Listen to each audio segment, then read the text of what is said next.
মমতা বন্দ্যোপাধ্যায়, অভিষেক বন্দ্যোপাধ্যায়, তারা অঙ্গাঙ্গিকভাবে একটা শক্তি। এর মধ্যে কোনো ফ্র্যাকশন, এর মধ্যে কোনো তুল্যমূল্য বিচার, এর মধ্যে কোনো তুলনা চলে না।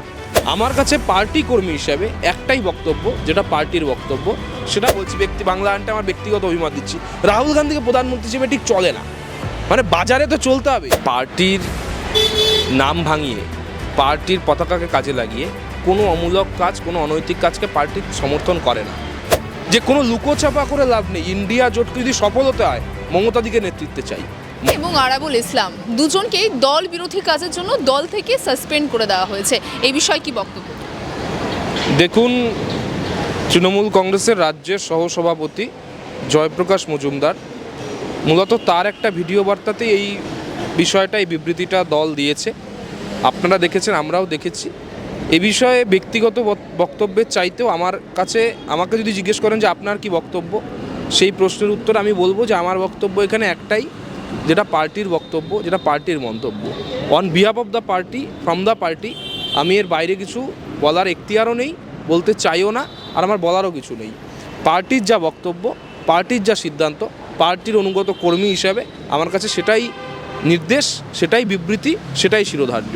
আমি এটুকু শুধু বলতে পারি। দাদা, সাসপেন্ড হয়ে যাওয়ার পরে শান্তনু সেন তিনি আমাদের সঙ্গে সাক্ষাৎকারে একটি কথা বলেছেন যে তাকে যে দল বিরোধী কাজের জন্য সাসপেন্ড করা হচ্ছে, তিনি কি দল বিরোধী কাজ করেছেন তিনি সেটাই জানেন না। তিনি বারবার কিন্তু সাংবাদিকদের সঙ্গে সাক্ষাৎকারে এই কথাটি বলছেন। আমি আবারও বলবো যে এই নিয়ে সংবাদ মাধ্যমের সামনে বা সংবাদ মাধ্যমের কাছে আমার ব্যক্তিগত কোনো বলার জায়গা নেই, ব্যক্তিগত কোনো বলার বিষয়ও নেই, বা উল্টোভাবে বলা যেতে পারে যে এই বিষয়ে বলার ক্ষেত্রে আমি যোগ্য ব্যক্তি নই। আমার কাছে কোনো বক্তব্য নেই।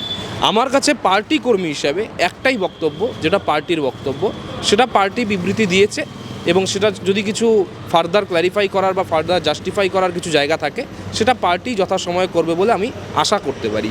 একজন পার্টি কর্মীর এটাই পলিসি হওয়া উচিত, বা এটাই বিবৃতি হওয়া উচিত বলে আমি মনে করি, এবং আমি সেটাকেই তাই মেনে চলছি।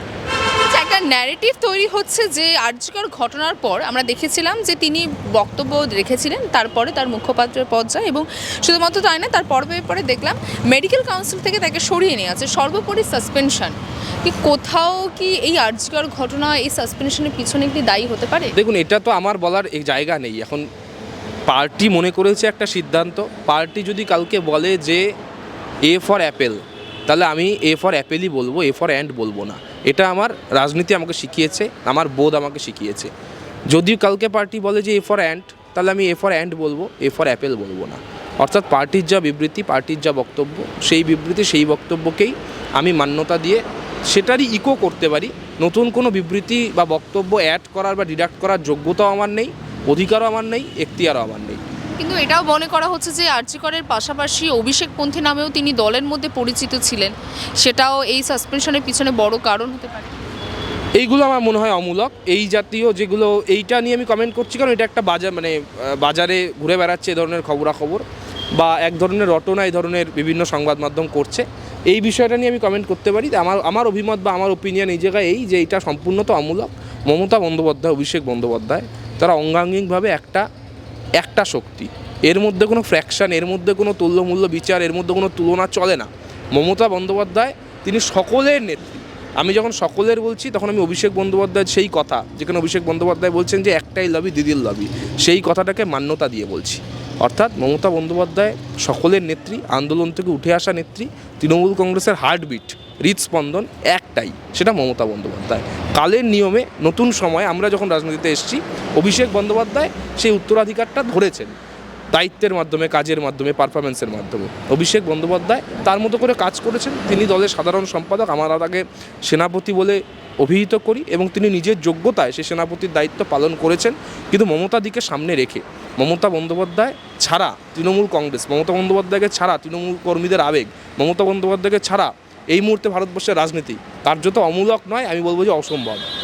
আচ্ছা দাদা, বিরোধীরা তো এটাও বলছেন যে শান্তনু সেনের পর এবার দলের তরফ থেকে টার্গেট হবেন তার স্ত্রী কাকলি সেন। এই বিষয়ে আমি বলবো না। কাকলি, আমি জানি না এই বিষয়ে, আমি বলবো না বলতে, আমি জানলে তো বলবো, আমি এই বিষয়ে জানি না। কাকলি সেন পৌর প্রতিনিধি, তিনি নির্বাচিত পৌর প্রতিনিধি, এবং কলকাতা কর্পোরেশনের অত্যন্ত গুরুত্বপূর্ণ একটা ওয়ার্ডে পৌর প্রতিনিধির দায়িত্ব সফলভাবে সামলাচ্ছেন, পালন করছেন। বাকি দলের কি ডিসিশন, দলের কি বিষয়, সেটা দল নিশ্চয়ই বলবে। সেই বিষয়ে তো দলের নির্দিষ্ট করে এখন কমিটি করা আছে, দলের দায়িত্বপ্রাপ্তরা আছেন, রাজ্য সভাপতি আছেন, দলের সর্বভারতীয় সাধারণ সম্পাদক আছেন। দেখুন, আমার কাজ অনুমান করা নয় বা আমি জ্যোতিষ চর্চা খুব একটা জানি না। এই বিষয়ে যা বলার আমি মনে করি দল বলবে, বা দল যদি কিছু কমিউনিকেট করার থাকে করবে, না করলে উনি যেরকমভাবে কাজ করছেন করবেন, এটা সম্পূর্ণই দলের বিষয়। সেই বিষয়ে পার্টি আমাকে দায়িত্ব দেয়নি যে মিডিয়ার সামনে কোনো কথা বলার বা মিডিয়ার সামনে সেই নিয়ে কোনো আলোচনা উস্কে দেওয়ার। ফলে সেই রাস্তায় অন্তত আমি হাঁটবো না, আর যেই হাঁটুক না কেন। একটু অন্য প্রসঙ্গে যাব, মানে আরাবুল ইসলামকেও তাকেও সাসপেন্ড করে দেওয়া হয়েছে এবং দেখলাম তার সাসপেনশনের পরেই তাকে জামিন অযোগ্য ধারায় তার বিরুদ্ধে মামলা হয়েছে। মামলাটি করেছেন তৃণমূল নেতা অর্থাৎ ভাঙড়ের 1 নম্বরে বনভূমি কর্মাধ্যক্ষ আহাছান মোল্লা। কোথাও কি দল কালিমা লিপ্ত হওয়ার ভয় বা যাতে না হয় তার জন্য কি সাসপেনশনের অপেক্ষায় ছিলেন? দেখুন, পার্টির নাম ভাঙিয়ে, পার্টির পতাকাকে কাজে লাগিয়ে কোনো অমূলক কাজ, কোনো অনৈতিক কাজকে পার্টি সমর্থন করে না। দল সর্বোপরি। এখন কেউ নিশ্চিতভাবে আরাবুল ইসলামের কথা আপনি বলছেন, আরাবুল ইসলামকে আমি চিনি, তিনি দলের অত্যন্ত পুরনো দিনের সৈনিক, এই কথা কোনো সন্দেহ নেই, সংশয় নেই। কিন্তু তার মানে এই নয় যে, আমি বলছি না যে উনি কী করেছেন বা ওনার বিরুদ্ধে কী অভিযোগ, আমি জানিও না, কিন্তু সেটা আইন আদালত দেখবে, পুলিশ দেখবে। আমি বলছি অভিযোগ কেউ করতে পারেন, কারোর বিরুদ্ধে অভিযোগের সত্যতা থাকলে সে পার্টির পতাকাটা তার কাছে লাইসেন্স হবে না বেঁচে যাওয়ার, পার্টির পতাকাটা তার কাছে লাইসেন্স হবে না আড়াল হওয়ার। এই জায়গাটা পার্টি খুব প্রথম থেকেই, আজকে থেকে নয়, এর আগেও বিভিন্ন সেটা আমি বলতে পারবো না, সেটা তো তদন্ত সাপেক্ষ বিষয়, সেটা পুলিশ প্রশাসন দেখবে। কিন্তু আমার মনে হয় যে স্বাধীন দেশে গণতান্ত্রিক ব্যবস্থা, এটা তো সিপিএমের বাংলা নয়, মমতাদির বাংলায় এটা একটা পরিবর্তন আমরা বলতে পারি, বুক বাজিয়ে বলতে পারি, যেখানে আগে সিপিএম বলে কেসই নিত না থানায়, এখন কেসও নেয়, সত্যতা থাকলে শাস্তিও হয়, সত্যতা না থাকলে তার নির্দোষ প্রমাণ হয়ে যান, যে কেস করেছে তার নামে মানহানির মামলা করা যায়। সব বিষয়ে ভারতবর্ষে আইনে প্রকরণ আছে। ফলে কি সত্যতা আছে, কে কি অপরাধ করেছেন, তার কি শাস্তি হবে, কিন্তু আমি সেটার জায়গায় হাঁটবো না। আমি বলবো যে অপরাধ যদি কেউ করে থাকেন, অভিযোগে যদি সত্যতা থাকে, তার সর্বোচ্চ শাস্তি আমরা চাই। এবং সেই বিষয়ে যেটা মূল বিষয়ে বলা, সিপিএম বিজেপি থেকে আমরা কোথায় আলাদা, যে এই শাস্তি, অপরাধীকে শাস্তি দেওয়ার প্রসঙ্গে আমাদের পার্টি বা আমাদের সরকার সেটা কোনোভাবে দল বা পতাকাকে মান্যতা দেয় না, তার সত্যতা অসত্যতাকেই মান্যতা দেয়। আচ্ছা, আমরা দেখলাম দাদা এই সাসপেনশনের পরে আরাবুল ইসলাম তিনি সাংবাদিকদের মুখোমুখি হচ্ছেন এবং সেখানে তিনি একটি বক্তব্য রেখেছেন। তিনি বলছেন যে শৌকত দলের কেউ না, ভাঙড়ে এখনও আমি ক্ষমতায় রয়েছি। সাসপেনশনের পরে তার এই বক্তব্য, এটা উচিত হয়নি বলা আমার মনে হয়। আমি অনেক ছোট, ইভেন মানে হাকিমুল্লার চেয়েও আমি ছোট বয়সে, ফলে আমার চেয়ে অনেক সিনিয়র নেতা, এরা পোর খাওয়া নেতা। তবে পার্টি কর্মী হিসাবে এটা উচিত নয়, এটা আমি বলতে পারি। উনি স্বাধীনভাবে কী বলবেন না বলবেন সে বিষয়ে তো আমি কোনো কিছু কথা বলাটাই উচিত নয়, কিন্তু পার্টির আমি কর্মী হিসেবে বলতে পারি, পার্টি নির্দেশ করার পর, পার্টি একটা বিষয় বলার পর সেটাকে নিয়ে কোনো কথা বলা মানে পার্টির অথরিটিকে চ্যালেঞ্জ করা এবং নিজের লয়ালিটিকে বিশ্বাসযোগ্যতার জায়গায়, বিশ্বাসযোগ্যতার প্রশ্নে নিয়ে যাওয়া। সেটা আমি মনে করি না কোনো ঠিক সিদ্ধান্ত। আমার মনে হয় যে যদি আবেগেও করে থাকেন বা কোনো তাৎক্ষণিক সিদ্ধান্তেও করে থাকেন, সেটাও ঠিক নয় বলে আমি মনে করছি। এই সাসপেনশন নিয়েই ভাঙড়ে যিনি এখন প্রাক্তন বিধায়ক রয়েছেন নওশাদ সিদ্দিকী, তিনি আজকে সাক্ষাৎকারে বলছেন যে আরাবুল ইসলামকে সাসপেন্ড করেছে তৃণমূল কংগ্রেস। তার পিছনে একটাই কারণ হচ্ছে আরাবুল ইসলামের কাছ থেকে তৃণমূল কংগ্রেসে আর পাওয়ার কিছু নেই। নওশাদ সিদ্দিকীর থেকে পাওয়ার ওনার পার্টির কি আছে, ওনার সম্প্রদায়ের কি আছে, ওনার নিজের পরিবারের কি আছে? নওশাদ সিদ্দিকীর একটাই বিষয়, যার জন্য আমরা তাকে শ্রদ্ধা করব, বারবার করে সালাম করব এবং তাকে যথাযোগ্য সম্ভাষণ, যথাযোগ্য শ্রদ্ধা রেখে কথা বলবো। তার একটা কারণ হচ্ছে তিনি পীরজাদা পরিবারের, যেখানে দাদা হুজুরের স্মৃতি জড়িয়ে আছে, সেই পরিবারের তিনি একটা, আমি বলবো যে সেই পরিবারের একটা অংশ। একমাত্র এটা তার যোগ্যতা এবং সেই যোগ্যতাকে আমরা বারবার সালাম বলবো, গড় হয়ে প্রণাম করব।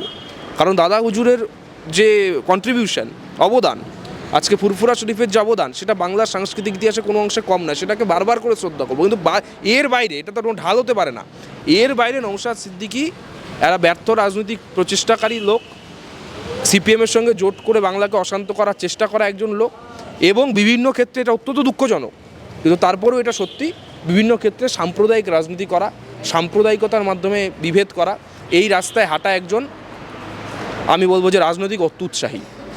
সেটা কোনোভাবে উচিত নয়। যেখানে দাদা হুজুরের নাম কারোর সঙ্গে জড়িয়ে আছে, কারো পরিবারের সঙ্গে জড়িয়ে আছে, তাকে আরও বেশি নম্র, আরও বেশি বিনম্র, আরও বেশি সেই ধার ভারটাকে ধরে রাখার যে চেষ্টা, সেটার মধ্যে থাকা উচিত বলে আমি মনে করি।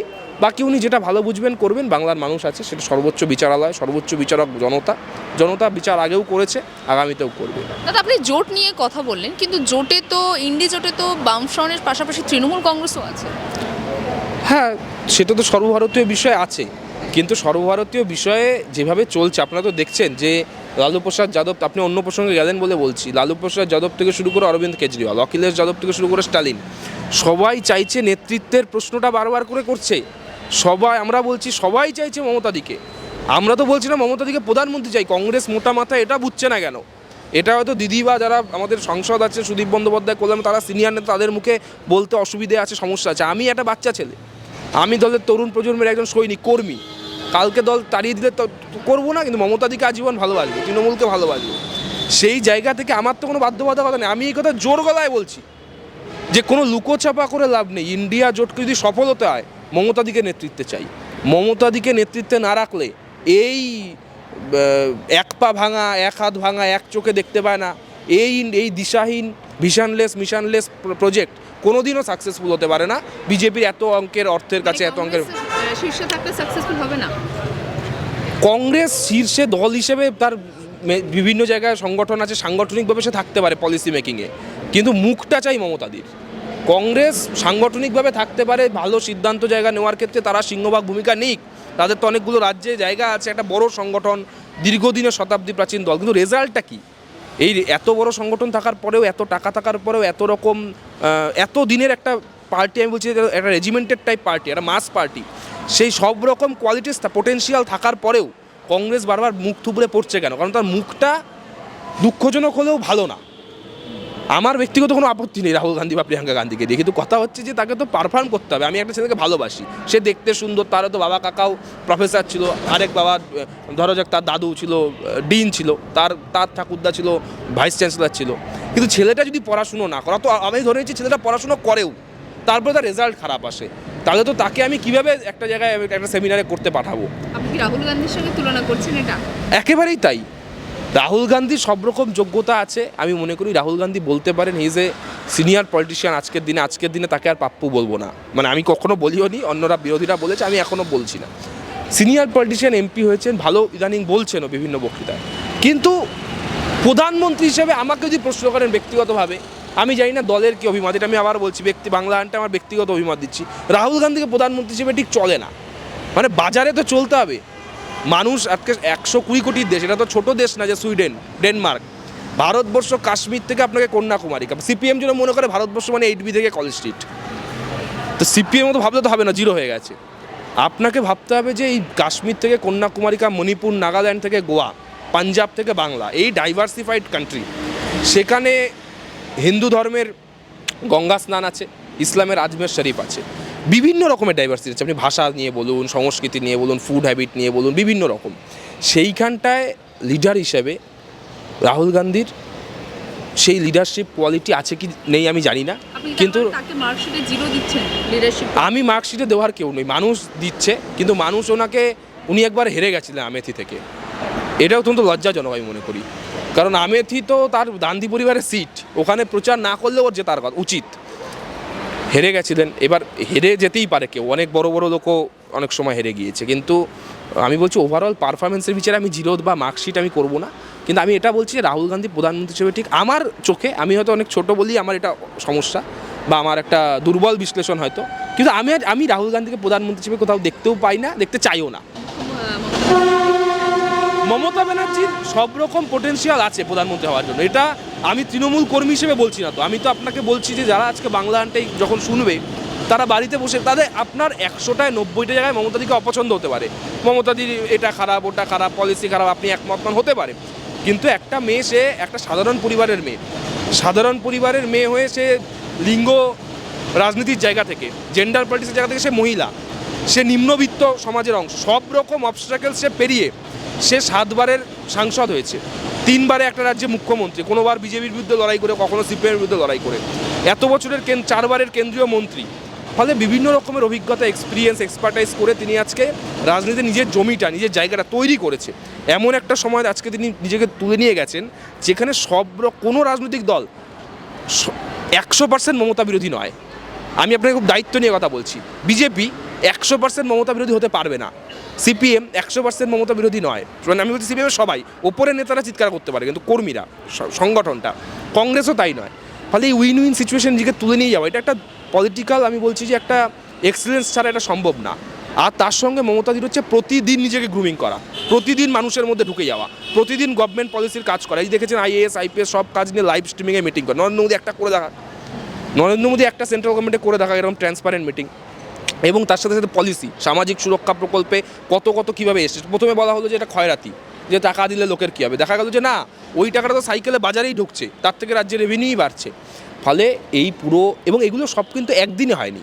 মমতাদি যেদিন যোগমায়া দেবী কলেজে ছাত্র রাজনীতি করতে এসছে সেদিনই মমতাদি এই এক্সিলেন্ট ছিলেন বলে আমি বিশ্বাস করি না, প্রতিভা ছিল, কিন্তু এই মানের তার কর্মকুশলতা সেটা একদিনে হওয়া সম্ভব না। একটা লম্বা লড়াই, লম্বা আন্দোলন, এবং একটা হার না মানা জেদ, এবং একটা ডেডিকেশন যে সিপিএমকে হারাবই, বা বিজেপিকে কৃষক আন্দোলনের ফলে যে কৃষি আইন সেটাকে প্রত্যাহার করাবই, এনআরসি বাংলায় করতে দেবো না, প্রতিটা জায়গায় মমতাদি সফল। ফলে এই কনভিকশন রেটটা, এই পারফরমেন্স রেটটা বিচারে রাখতে হবে, এবং সেই জায়গা থেকে মমতাদি, আমি প্রধানমন্ত্রী হবেন কি হবেন না সেটা দ্বিতীয় বিষয়। প্রথম বিষয় হচ্ছে মমতাদি প্রধানমন্ত্রী পদের জন্য সব রকমভাবে যোগ্য, এটা আমি মনে করি। এবং এটা আমি আশা রাখবো যে তৃণমূল হাজার হাজার কর্মী যারা, তারা শুধু নয়, তৃণমূলের বাইরেও প্রচুর লোক মনে করে। আমাকে তো অনেক সময় বন্ধু বান্ধবদের মধ্যে কথা, অনেক বামপন্থী বন্ধু, আমি যেহেতু প্রেসিডেন্সিতে পড়েছি, মানে আমার কলেজ লাইফে, তখন প্রেসিডেন্সিটা অনেকে চেনা, ফলে অনেক বামপন্থী বন্ধুরাও এটা আড়ালে আবডালে আপনাকে স্বীকার করবে, কংগ্রেসের অনেকে স্বীকার করবে, ইভেন বিজেপির অনেকে স্বীকার করবে। নরেন্দ্র মোদী তো খুব দুর্বল প্রতিপক্ষ নয়, এটা রাহুল গান্ধীকে বুঝতে হবে। নরেন্দ্র মোদী, কারণ নরেন্দ্র মোদীও মনে রাখতে হবে জমির রাজনীতি থেকে উঠে এসছেন। নরেন্দ্র মোদীও একদিনে হঠাৎ করে এসে বসে যাননি।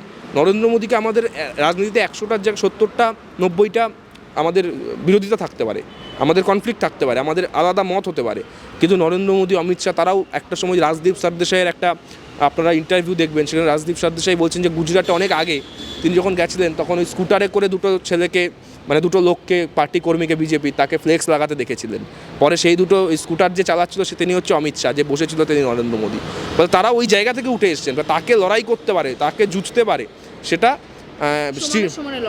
সমানে সমানে, এবং মমতাদি এগিয়ে। কারণ নরেন্দ্র মোদীর কেন্দ্রীয় সরকারে থাকার তার ভাগ্যের কারণেই হোক, সময়ের কারণেই হোক, তার সৌভাগ্য হয়নি। নরেন্দ্র মোদী কেন্দ্রীয় সরকারে সরাসরি প্রধানমন্ত্রী হিসেবে জয়েন করেছেন, তার আগে রাজ্যে মুখ্যমন্ত্রী ছিলেন নিশ্চিতভাবে। কিন্তু মমতাদি রাজ্যের 3বারের মুখ্যমন্ত্রী, কেন্দ্রীয় সরকারের বিভিন্ন দপ্তর সামলেছেন, এবং সব মানে আলাদা আলাদা দপ্তর, কয়লা দপ্তর সামলেছেন, যেরকম নারী এবং শিশু সুরক্ষা সেটা সামলেছেন, স্পোর্টস মিনিস্ট্রি সামলেছেন, রেল মিনিস্ট্রি সামলেছেন, কোনোটার সাথে কোনোটা মিল নেই। ফলে এই এত মাল্টি টাস্কিং, আমরা এখনকার কর্পোরেটে যেটা বলি, এই মাল্টি টাস্কিং করতে করতে মমতাদি এক্সেলেন্সটা পেয়েছেন। তারপর মুখ্যমন্ত্রী হিসেবে সরাসরি নিজে লিড করার সুযোগ পেয়েছেন। পার্টি যেহেতু নিজের, ফলে এখানে একটা সুবিধা হয়েছে যে মানে নিজে সুপ্রিমো হিসেবে ডিসিশনটাকে পলিসি মেকিংয়ের জায়গায় নিয়ে যেতে পেরেছেন। ফলে সব মিলিয়ে মমতাদি একটা আজকে যে প্যাকেজ, ব্র্যান্ড মমতা, এটার কোনো, আমি মনে করি যে এটার কোনো উত্তর বিজেপি বা প্রতিপক্ষের কাছে থাকবে না, যদি ইন্ডিয়া জোট বা ইন্ডিয়ার যারা অ্যালায়েন্স আছে তারা সবাই মিলে মমতাদিকে সামনে সারিতে রাখে। কারণ এটা তো মমতাদি নিজে বলতে যাবেন না, মমতাদি সেই জায়গায় বিলঙ্গ করেন না, সেটা বলা উচিত নয়। কিন্তু মমতাদি, আমি মনে করি যে ইন্ডিয়া যারা জোট, ইন্ডিয়া জোটের অ্যালায়েন্সে এটা বারবার করে বলছেন, লালু প্রসাদ যাদব ইতিমধ্যেই বলেছেন, এবং দেশের মধ্যে মমতাদির যে ক্রমবর্ধমান জনপ্রিয়তা, সেটা আমি মনে করি মমতাদিকে সব রকমভাবে প্রধানমন্ত্রী করার ক্ষেত্রে, প্রধানমন্ত্রী হিসেবে দেখার ক্ষেত্রে বাঙালির স্বপ্নকে আরও একটু উস্কে দিচ্ছে, এটা তো বলতেই পারি। বাংলা হান্টের আরও খবর দেখতে নজর রাখুন। বাংলা খবর মানেই বাংলা হান্ট।